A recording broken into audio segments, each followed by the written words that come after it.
الحمد لله. الحمد لله وكفى والصلاة والسلام على من لا نبي بعد أما بعد. أعوذ بالله من الشيطان الرجيم. بسم الله الرحمن الرحيم.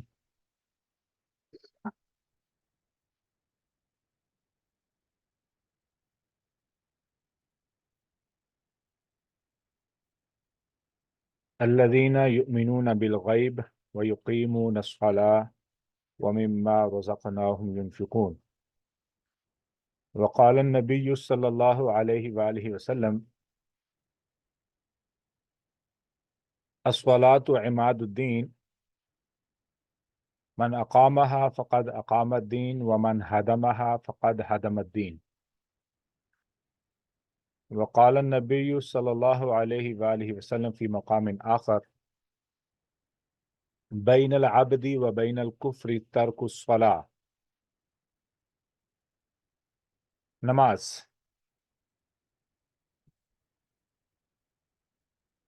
عربک میں اسے صلاح کہا جاتا ہے۔ صلاح لفظ صلہ سے آیا ہے۔ صلہ یہ وہی لفظ ہے جو ہم صلہ رحمی کے لیے استعمال کرتے ہیں، اور یہیں سے لفظ ہے مواصلات، کنیکشنز۔ صلہ کا مطلب ہوتا ہے کنیکشن یا ربط۔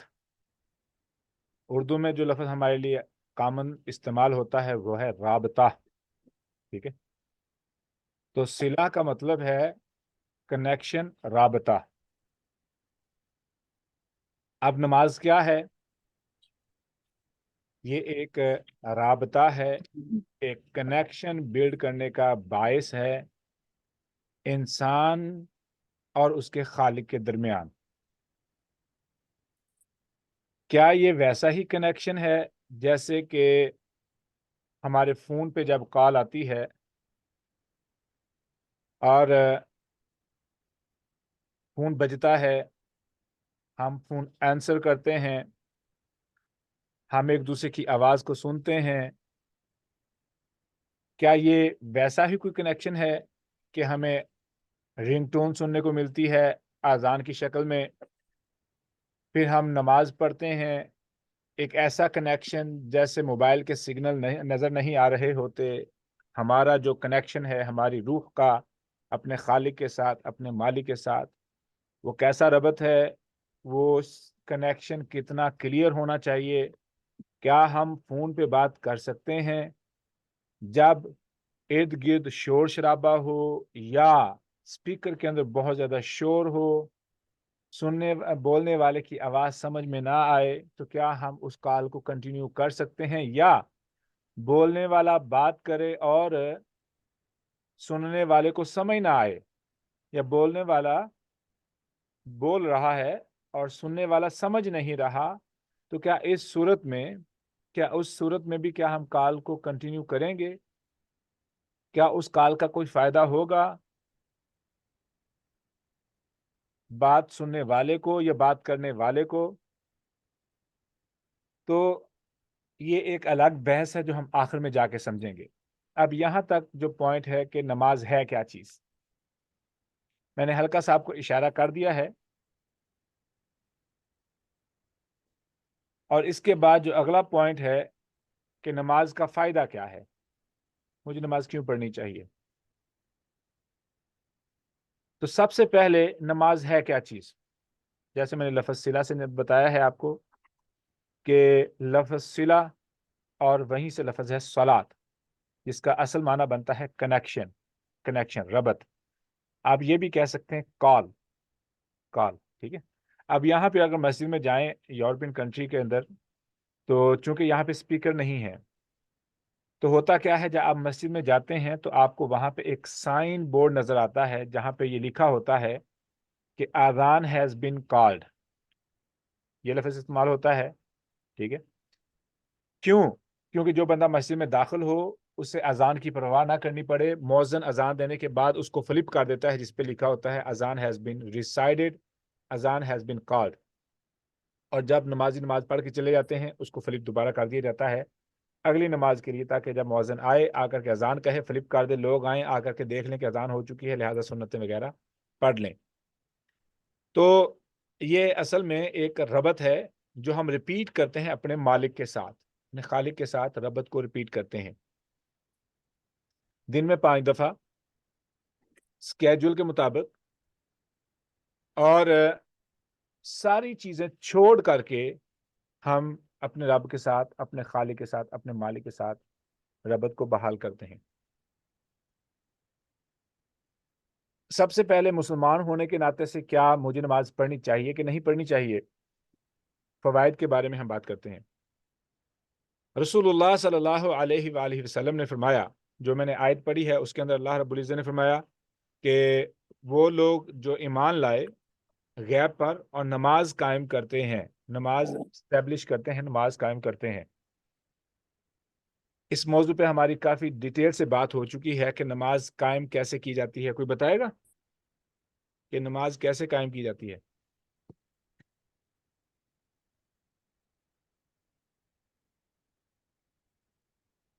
نماز قائم کرنا، اس سے کیا مراد ہے؟ ہر نماز کو اس کے وقت پر اور خشوع خضوع سے ادا کرنا۔ اوکے، اس کے علاوہ بس یہی نماز قائم کرنا ہے؟ یقیمون الصلاۃ، سر نماز کی دعوت دینا۔ نماز کی دعوت دینا۔ نماز کو ہمیشہ پڑھتے رہنا، وقت پہ ہمیشہ پڑھتے رہنا۔ اور کوئی؟ سر اس کا مطلب یہ ہے کہ جب آپ نماز کا وقت ہو اور آپ نماز پڑھنے لگو تو آپ کے ارد گرد جتنے بھی لوگ موجود ہوں آپ ان کو بھی کہو کہ میرے آؤ نماز پڑھیں، اور اب اس کی اقامہ، ڈفرنٹ آپ نے آگے سے ٹائپس بتائی۔ جزاکم اللہ خیر، یہی اقامہ، ٹھیک ہے۔ قامہ یقیمو کا مطلب ہوتا ہے آپ خود کھڑے ہو کے نماز پڑھ لیں، قامہ یقیمو۔ اقامہ یقیمو کا مطلب کیا ہوتا ہے؟ یہ لفظ اقامہ ہوتا ہے تکبیر کے لیے۔ پتہ ہے تکبیر کسے کہتے ہیں؟ تکبیر اللہ اکبر کہنے کو۔ نماز کے بارے میں بات کر رہے ہیں، تکبیر۔ اقامہ کسے کہتے ہیں؟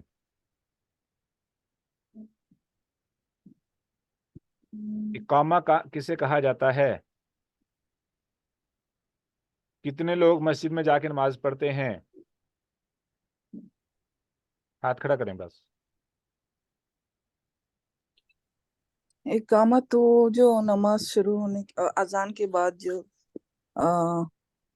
نماز شروع ہونے کے پہلے جو کہتے ہیں اسے کہتے ہیں نا اقامہ۔ اب امیجن کیجئے اسے اقامہ کہا جاتا ہے، یہ ہے ایکچوئل ورڈ اقامہ، ٹھیک ہے۔ قرآن مجید میں کہیں پہ بھی اللہ رب العزت نے ہاں ایک دفعہ استعمال کیا، یسلون، یسلون وہ نماز پڑھتے ہیں، یسلون وہ نماز پڑھتے ہیں، لیکن جیسے بھی جہاں پر بھی لفظ استعمال ہو، اقامہ یقیمو، اقامہ یقیمو، اقامہ یقیمو ہی استعمال ہوا ہے۔ اب اقامہ یقیمو ہے کیا؟ اب اس پوائنٹ کو سمجھیے گا۔ میں نے جیسے بولا قامہ یقیمو، قامہ یقومو، سوری قامہ یقومو کا مطلب ہوتا ہے آپ ایک شخص کھڑا ہو جائے، میں اپنی جگہ سے کھڑا ہو جاؤں، اسے بولا جائے گا قامہ یقومو، تو میں خود نماز پڑھ لوں، یہ ہے قامہ یقومو۔ لیکن اقامہ یقیمو کیا ہے لفظ؟ اسی سے لفظ آیا اقامہ۔ اقامہ اصل میں وہ اذان، چھوٹی سی مختصر اذان ہے جو جماعت سے پہلے کہی جاتی ہے، اسے اردو میں ہم عام لوگ عرف عام میں پنجابی میں یا اردو میں تکبیر کہتے ہیں، بھئی تکبیر کہہ دیں۔ اب امام سے پہلے جس مؤذن نے اذان کہی ہوتی ہے وہ کیا کرتا ہے؟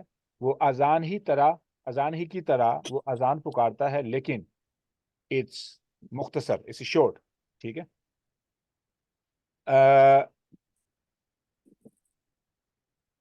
اب وہ جو اقامہ کہنے والا ہے وہ کیا کر رہا ہے؟ وہ خود تو نماز پڑھ ہی رہا ہے، وہ تو کھڑا ہے، وہ خود تو نماز پڑھ رہا ہے اور باقی ارد گرد کے لوگوں کو بتا بھی رہا ہے کہ نماز کھڑی ہو رہی ہے، یہ ہے اصل اقامہ۔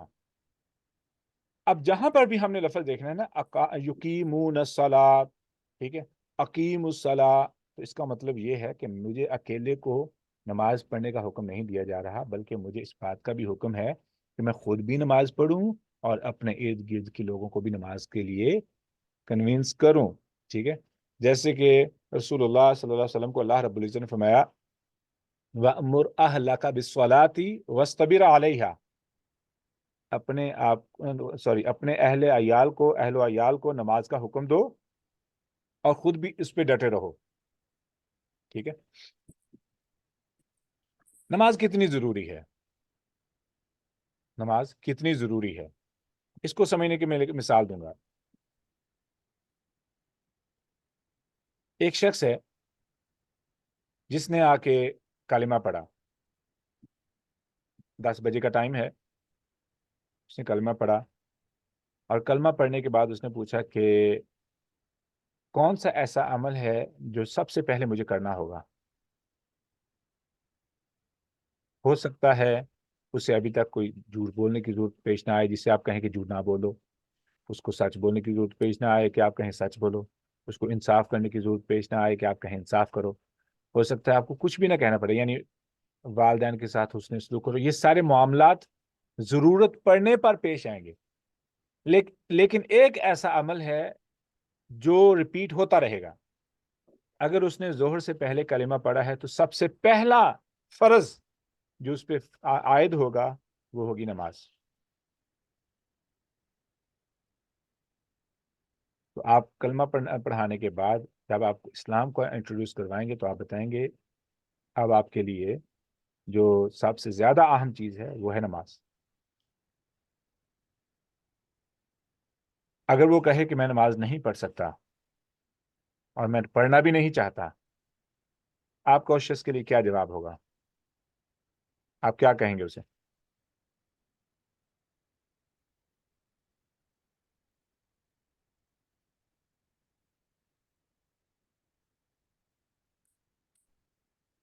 کیا اس کے کلمہ پڑھنے کا اس کو فائدہ ہوگا کہ اگر وہ کہے میں نماز نہیں پڑھ سکتا اور میں کبھی بھی نہیں پڑھوں گا؟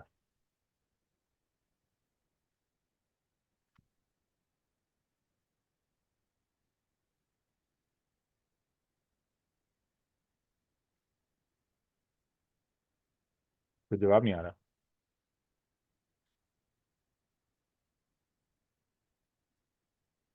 وہ تو اسلام کے فولڈ سے نکل جائے گا نا, کفر کر رہا ہے, انکار کر رہا ہے. بتاتا ہوں اس کا جواب بھی. اچھا سنیے گا. نماز جیسے میں نے بتایا کہ ایک ربط ہے, ایک کنیکشن ہے. اب یہ کیوں ضروری ہے, اس کے فائدے ہم بعد میں ڈسکس کرتے ہیں, لیکن اب اس کو قرآن و حدیث کی روح سے دیکھتے ہیں. رسول اللہ صلی اللہ علیہ وآلہ وسلم نے فرمایا بین العبد و بین الکفر ترک الصلاۃ. بندے اور کافر کے درمیان, بندے اور کافر, بندے سے مراد بندہ, غلام, غلام اور کافر کے درمیان جو چیز فرق کر سکتی ہے وہ نماز. ہم غلام ہیں اللہ رب العزت کے. اگر جس بندے نے کلمہ پڑھا ہے, کلمہ پڑھا ہے کس مقصد کے لیے پڑھا ہے؟ کلمہ کا مقصد ہی اپنے آپ کو رب کے حوالے کرنا ہے. اور اگر میں کلمہ پڑھنے کے بعد بھی اپنے آپ کو رب کے حوالے نہ کروں تو پھر میرے ایمان پہ بہت بڑا سوالیہ نشان ہے, بہت بڑا سوالیہ نشان ہے. مجھے یا تو بتایا ہی نہیں گیا کہ مسلمان ہونا ہے کیا, مسلمان ہونا کسے کہتے ہیں.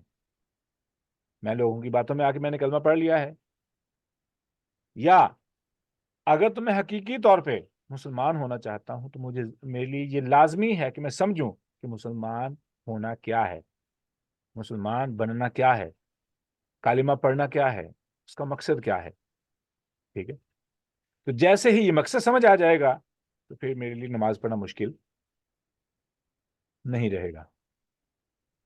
دوسری حدیث میں رسول اللہ صلی اللہ علیہ وسلم نے فرمایا الصلاۃ عماد الدین, نماز دین کا ستون ہے. من اقام الصلاۃ فقط اقام الدین, جس نے نماز کو قائم کیا گویا کہ اس نے دین کو قائم کر دیا. اور جس نے نماز کو گرا دیا, یعنی نماز کو ہدم کر دیا, برباد کر دیا, اس نے گویا کہ دین کو ہی برباد کر دیا. اب یہ ایسا کیوں کہا جا رہا ہے کہ جس نے نماز کو چھوڑ دیا, جس نے نماز سے غفلت اختیار کی, اس نے گویا کہ اپنا دین برباد کر لیا. کون سے ایسے خزانے ہیں جو نماز کے اندر چھپے ہوئے ہیں؟ اب ہم اس کے 3 یا 4 ایلیمنٹس بنا لیتے ہیں. اگر کسی کو یاد ہو جو پمفلٹ وغیرہ میرے خیال میں جو پوسٹ وغیرہ شیئر کی گئی ہے اسی معاملے میں, تو وہاں پر 4 چیزیں ہیں. پہلے نمبر پر ہے ایموشنل, ٹھیک ہے, ہاں ایموشنل. دوسرے نمبر پر ہے اسپرچل, اور تیسرے نمبر پر ہے فزیکل. ٹھیک ہے,